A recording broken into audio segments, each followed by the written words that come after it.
Hey, what's up guys? Alex here, continuing our series of exploring the most appealing subway and light rail stations in Toronto. And today we'll be visiting Rosedale Station, which is on the original section of the Yonge subway, which opened in 1954.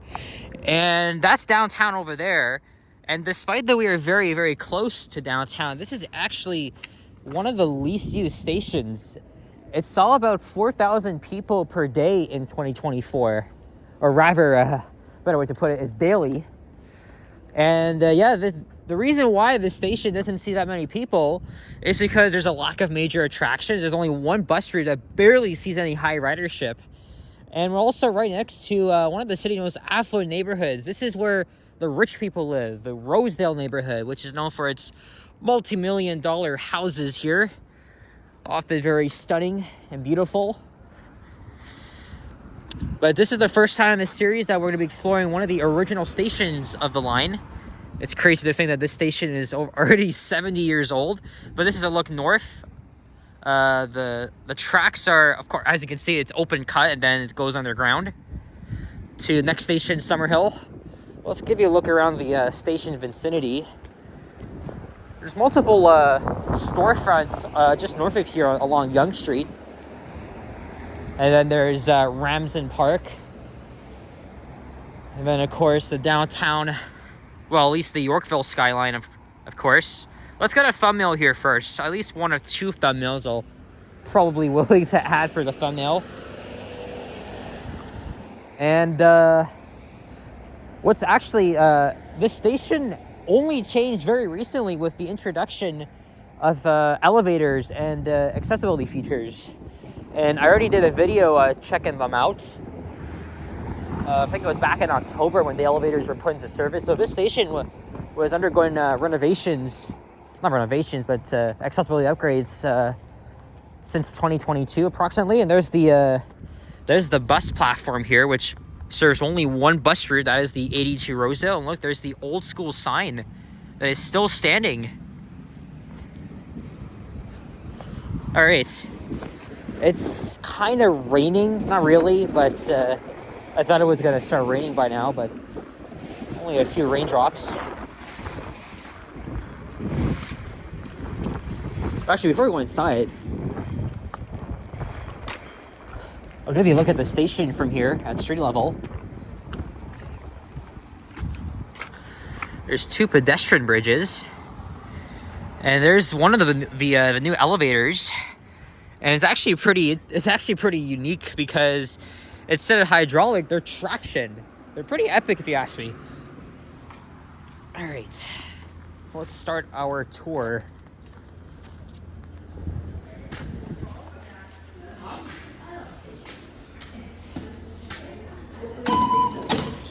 Let's check out the bridge.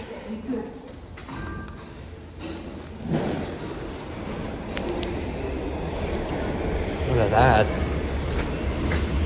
So that's the southbound train. And this station is a little bit similar to Davisville Station. You know, this is their open air concept. Let's check out the bus bays now. And there's the new elevator.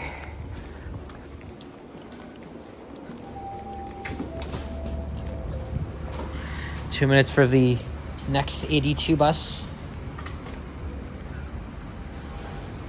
Nothing really special. Oh, there's an old school signage here.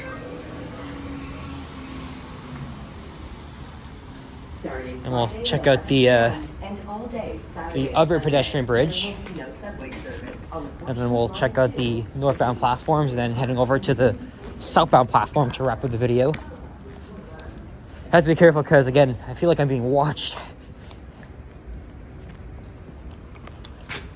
I think this connection here was closed because of the construction. So I'm sure you've seen many photos of what the station originally looked like. It used to have very vintage green Vatrolite tiles and a black trim. However, as these tiles were really showing its age, they renovated the station in the 1980s to look like this.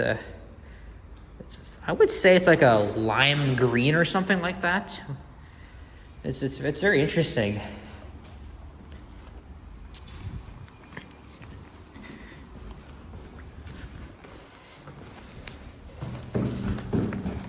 But again, you can check out old photos of this station and its original tiles. And it's 1:58 right now, exactly. So yeah, the next station to the south is Bloor Yonge Station. That is the busiest subway station in the whole country. It's very ironic that, you know, we're still downtown, but the station barely sees more than 5,000 people daily.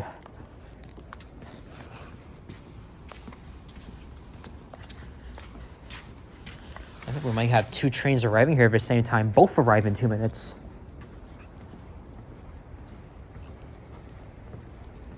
Oh. I thought I heard something.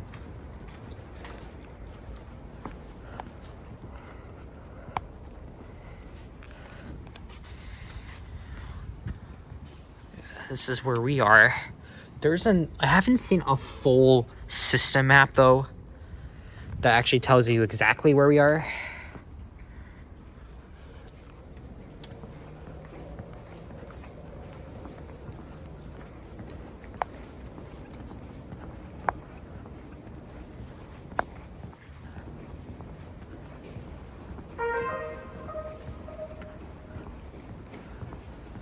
Until April 15th, e-bikes and e-scooters are not permitted on the TTC. Please do not bring in Guys probably arriving in slow. Any TTC station or on board. Oh, not really. It looked like from this angle it was. Visit ttc.ca. Oh, and there's the elevator going up. I guess we can check that out. I want to show you guys the trains, of course.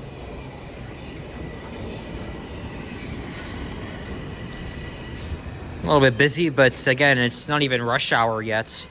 Otherwise, these trains would be pretty packed.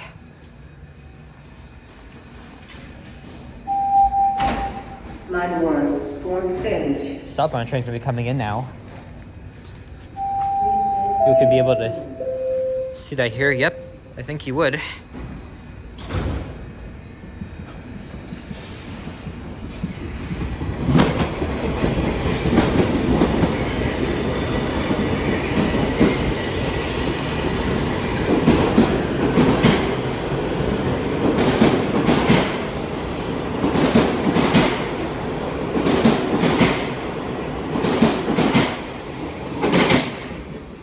That's crazy loud.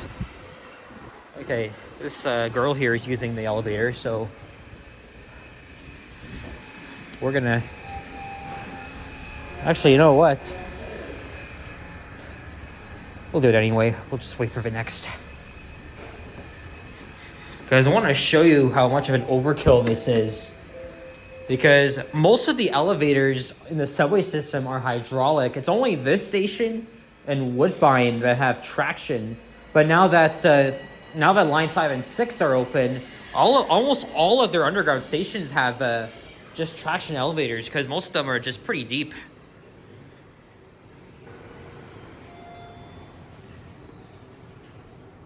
So again, these elevators were put into service back in October. I did a separate video of them. That was actually just around midnight in October. Oh, it's got the Dover buzz. All right, listen.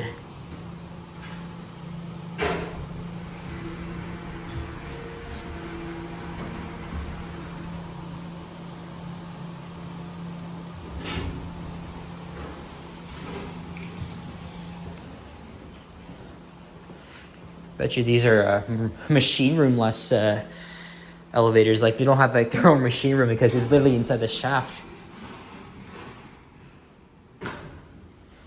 All right, back up here.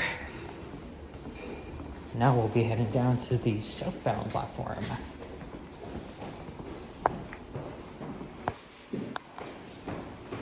Okay, there's the other elevator.